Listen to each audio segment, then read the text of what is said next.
때는 1978년 4월 서울이야. 27살 박희택 씨는 아침에 눈 뜨자마자 달력부터 확인했어. 3일 남았어. 야, 희태가, 너 혹시 떨고 있는 거야? 야, 임마, 신부 손만 잘 잡으면 돼. 형이 하루 전에 도착한다. 어떤 날인지 알겠지? 네, 결혼식? 네, 웨딩데이. 맞아. 네. 희택 씨의 형이 있는 곳은 프랑스 파리. 동생 결혼식에 참석하기 위해서 어린 조카들까지 모두 데리고 온대. 2살 동욱이와 4살 상욱이. 다음 날.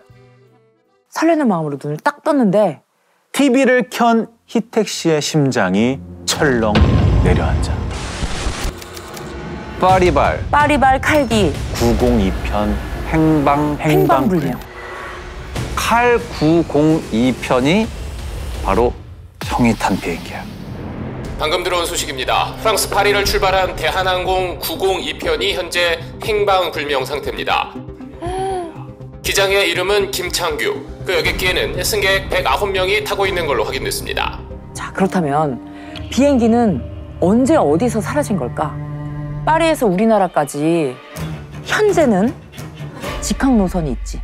1978년에는 당시 그 항로가 좀 달랐어. 왜냐하면 이곳이 바로 소비에트 연방, 소련 땅이었거든.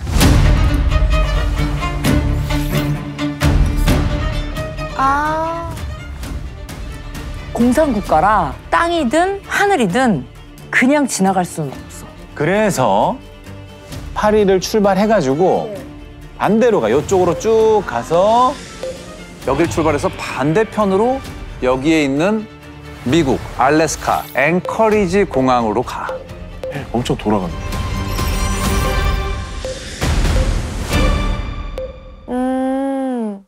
그런데 앵커리지에 도착해야 할 비행기가 오지 않아. 자, 시간을 조금 돌려볼게. 4월 20일 파리 오를리 공항이야. 오늘 비행을 책임지는 건 바로 이 두 분. 오른쪽이 김창규 기장. 그리고 왼쪽은 주명룡 사무장이야. 쫙 비행기가 힘차게 날아올라. 우와, 저 구름 봐봐. 멍멍이 같이 생겼네. 그런데 당시에 이 엄마와 아이들이 보는데 창문 너머에 아주 희한한 광경이 포착이 됐어. 내가 이렇게 안고 있었는데 칭얼칭얼 거리더라고요. 네. 그랬는데 바깥에 비행기가 보여. 응? 앞이 빼죽한 비행기가. 동가 저기 바깥에 꽁꼬두 비행기야. 그때 찍힌 사진을 보여줄게. 신기하지? 살면서 한 번도 비행기 안에서 비행기를 본 적이 없어요. 이게 굉장히 희박한 확률이래. 비행기의 간격과 고도 설정을 다르게 해서 하늘에서 충돌하지 않도록 사전에 항로를 정한다는 거야. 김창규 기장은 바짝 긴장했어. This is Korean Airlines 902 Alien Aircraft. Over. 근데 호출에 아무런 응답이 없어. 바로 그때 사라졌습니다. 반경을 벗어났습니다. 1, 2분 정도 옆에 있던 비행기가 나란히 날다가 금세 또 사라진 거야. 김 기장은 봤어. 비행기 꼬리에 있던 마크. 붉은 별. 바로 그때였어. 기내에 엄청난 굉음이 들려. 기체가 왼쪽으로 기우뚱. 그리고 이번엔 앞쪽으로 훅 쏠려. 비행기가 고꾸라지듯이 곤두박질 치고 있어. 어머. 그냥 떨어진 거지. 순식간에 벌어진 거예요. 순식간에. 저 왼쪽 날개에 불꽃이 튀고 있었던 거야. 수평을 잡기가 너무 힘들어.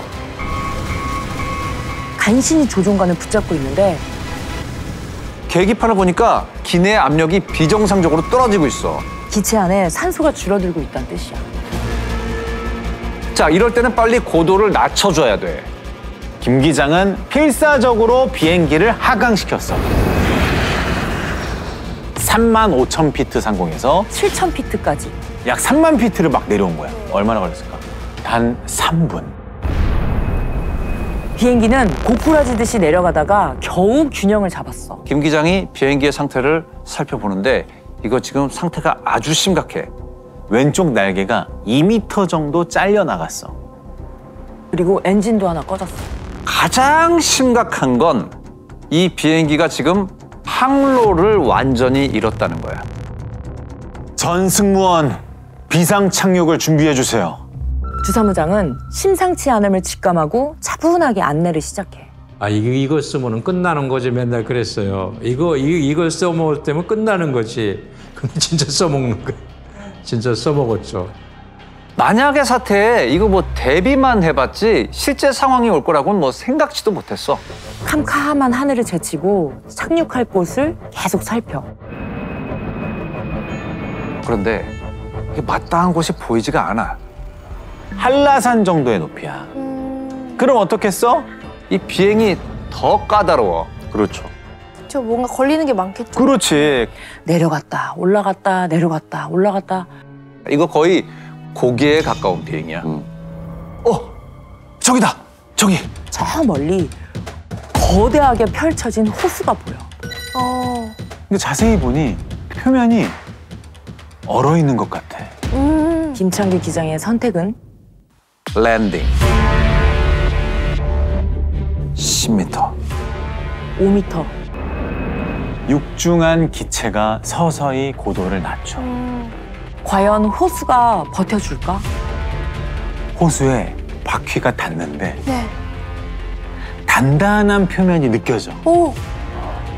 그 순간 시야가 푸옇게 뒤덮여. 바퀴에 긁힌 얼음이 튀어올라서 유리를 덮은 거야. 김 기장은 온 힘을 다해 브레이크를 당겼어. 제발, 제발. 기장님, 성공입니다. 무사히 착륙했어요. 다행이다. 무사히 착륙했어요. 와. 김 기장이 상황을 살피러 조종실에서 나오자 브라보! 브라보! 승객들이 뭐 너나 할 거 없이 박수를 치고 엄지를 치켜 세워. 그 기장님이 아니었으면 우리가 이렇게 살아있을까?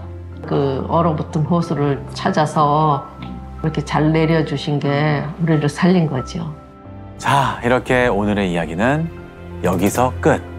칠까? 엄청난 반전의 반전이 꼬리에 꼬리를 물고 아직 기다리고 있어. 주사무장은 곧장 비행기 안을 둘러봤어. 사람들이 이리저리 엉겨 있는데 아래로 피가 흥건해. 한 일본인 승객은 부상 정도가 심해 보여. 그리고 그 옆으로는 이미 사망한 분도 계셔. 한국인 남성이야. 진짜. 비행기 파편에 치명상을 입은 것 같아. 이거 지금 한시가 급해. 빨리 치료하지 않으면 사망자가 더 늘 수도 있어. 수동으로 문을 여는데 바람이 슉.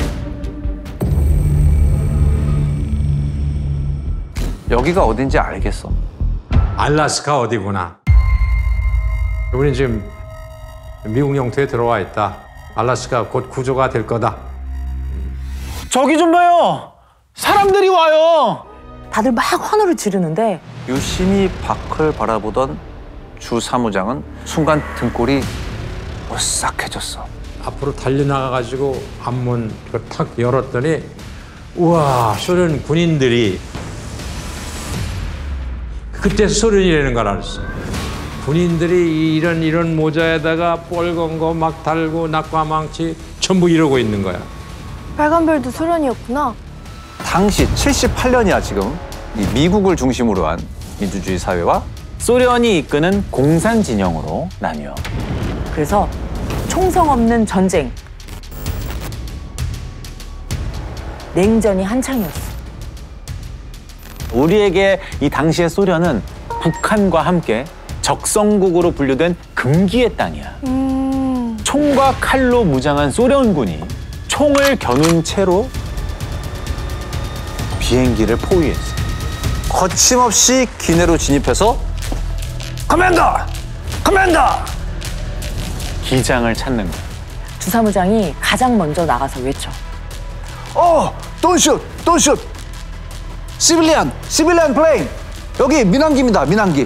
그리고 부상자가 있습니다. 얼마 뒤 소련군 헬기가 도착하고 부상자와 어린아이가 있는 가족부터 태웠어. 승무원들은 맨 마지막에 내려. 주사무장은 그제야 불시착한 기체를 봤어. 기체가 완전히 뚫린 거예요. 화편에 의해 가지고.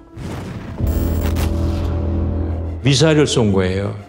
칼 902편은 소련 전투기한테 격추당한 거야. 콩코드 여객기가 아니라 소련군 요격기였어. 왜 격추했지? 칼 902편이 불시착한 곳은 소련 영토인 코르피아르비 호수였어.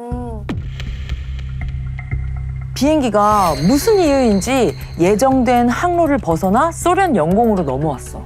자, 자신들 영공에 낯선 비행기가 들어오니까 미군 정찰기가 침입했다라고 생각한 거지. 자, 꽁꽁 얼어붙은 호수 위로 소련의 헬기들이 쉼없이 날아와. 대체 이 승객들 어디로 데려가는 걸까? 승객들을 태운 헬리콥터는 1시간쯤 날아갔어. 호수도 지나고 산도 넘고 그러다 한 마을에 도착해. 캠이라는 곳이야. 패스포트, 카메라, 여권, 카메라, 압수. 그러더니 어떤 건물로 안내해. 안에는 간이 침대들이 쫙 놓여 있어. 군인들은 침대마다 사람들을 배정해. 그 당시에는 미소 그 냉전에다가 남북한 극한 그 대치 상황이기 때문에 우리는 언제든지 북한의 어떤 영향에 의해서 북한으로 끌려갈 수도 있다는 그런 불안감이 머릿속에 꽉 차 있는 거야. 일본 사람 눈에 가면은 우리 여기 잘 있다고 얘기해달라고 그랬죠. 일본하고 혹시나 일본만 보내주고 우리는 안 보내줄까 봐. 밤이 되자 지친 사람들이 하나둘 잠들기 시작하고 주사무장도 겨우 막 잠이 싹 들었는데 눈을 감은 얼굴 위로 쓱 검은 그림자가 드리워지더니 브라스네스, 일어나 라는 뜻이래. 군인들이었어. 커다란 소련기 아래 신문이 시작됐어. 왜 소련에 왔습니까? 일부러 항로를 이쪽으로 돌린 겁니까? 방안은 공포 그 자체야. 소련 영공을 침범한 걸 알았습니까? 아닙니다. 전혀 몰랐습니다. 진짜입니다. 지금 소련군은 우리 비행기가 미군 정찰기가 아닌지 확인하고 있어. 실제로 정찰기가 민항기로 위장한 사례들이 꽤 있었거든. 우리는 다 민간인들이다. 미국하고 아무런 관련이 없다. 하지만 소련군들은 쉽게 의심을 거두지 않아. 당시 항로를 살펴보면 좀 이상하긴 해. 원래 프랑스 파리에서 미국 앵커리지에서 그 연료 넣고 그 다음에 김포로 오는. 그렇지. 실제 칼 902편의 마지막 교신 지점은 그린란드 상공이었어. 그리고 비행기가 불시착한 호수는 여기야.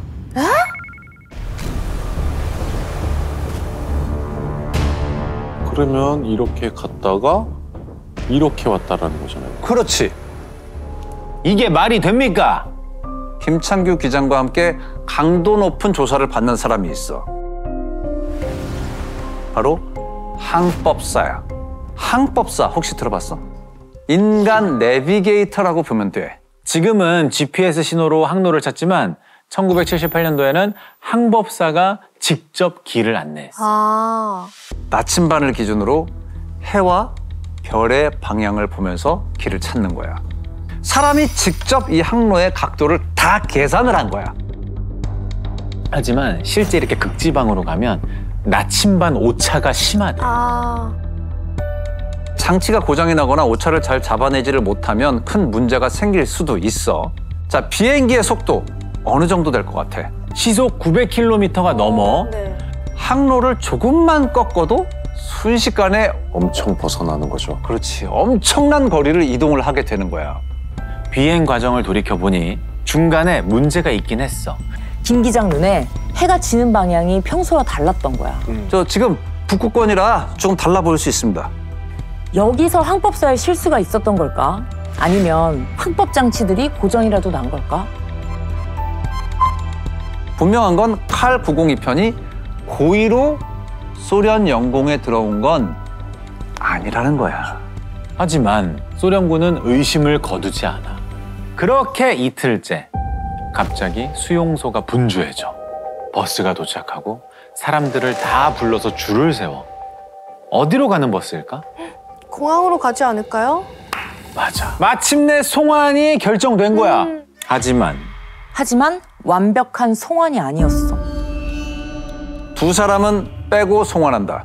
기장과 항법사. 맞았어. 이 두 사람은 더 조사할 게 남았다는 거야. 저는 괜찮습니다. 승객들을 잘 부탁합니다. 마침내 24일 월요일 오후 6시 40분 악몽 같던 시간을 겪어낸 승객들은 무사히 한국 땅을 다시 밟았어. 네. 소련 땅에 강제 착륙당했던 대한항공여객기 승객과 승무원들이 사고 후 4일 만에 고국에 돌아왔습니다. 이날 김포공항에 도착한 승객들은 가족들의 마중을 받고 살아서 돌아온 기쁨을 함께 나누었습니다. 아마 그 어떤 귀국길보다 길고도 먼 여정이었을 거야. 귀국 비행기엔 사망한 승객의 유해도 있었어. 출장 갔다 돌아오던 한국인 남성, 그리고 가족과 함께 타고 있던 일본인 남성. 이 두 사람이 목숨을 잃었어. 당시 사무장으로서 굉장히 그냥 미안한 일이죠. 더 좋은 일이 있었으면 같이 살아왔으면 얼마나 좋았겠어요. 애초에 격추란 있어서는 안 되는 일이잖아. 네. 아무리 위급해도 정말 최후의 수단으로 남겨놔야 할 행위야. 전 세계 언론이 소련을 비난했어. 자, 그럼 아직 억류돼 있는 김 기장과 항법사는 어떻게 됐을까? 열흘이 지나서야 소식이 전해졌어. 뭐라고요? 한번 바꿔줄게요. 아빠! 나야. 아빠 괜찮아? 어떡해. 아빠 빨랑 와.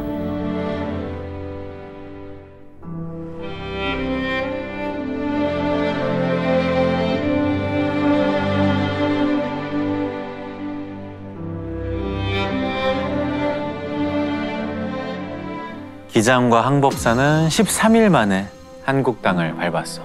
근데 아직 귀국하지 못한 게 하나 있지. 호수에 불시착한 칼 902편 비행기. 우리가 기체 반환을 계속 요구했는데 소련은 끝끝내 반환을 거부했어. 자, 사고 원인을 밝혀야 된다. 블랙박스 음성 기록 장치라도 돌려달라 했는데 역시나 안 줬어. 결국 사고의 원인은 명확히 밝혀지지 않았고 소련은 격추에 대해 그 어떤 사과도 하지 않았어.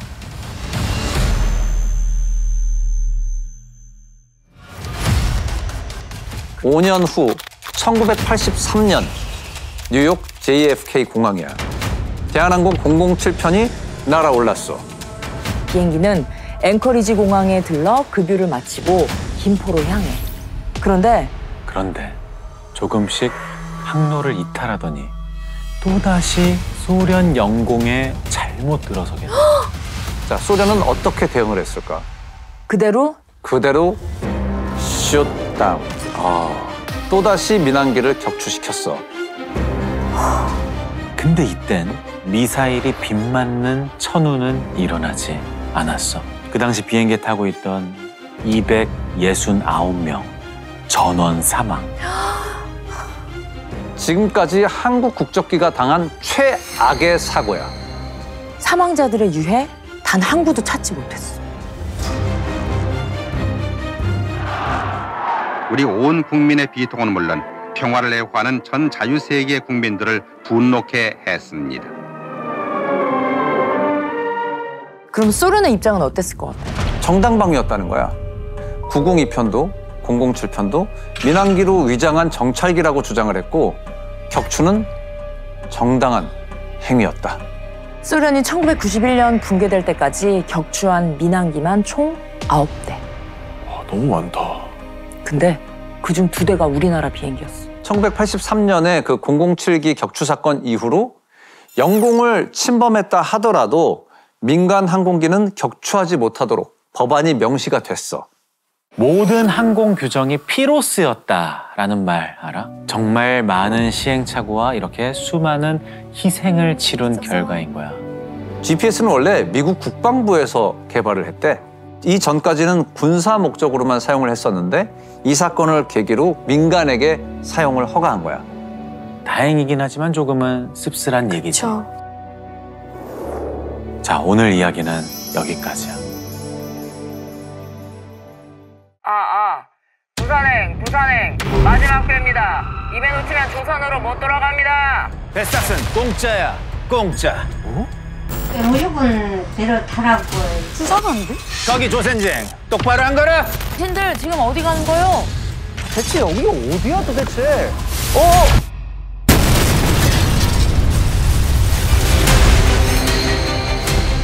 정작 일본 사람들은 알고 있던 그 사건. 한국 가는 마지막 배가 아니라 첫 번째 배였어. 뭐 이렇게 신나 있어, 이 사람.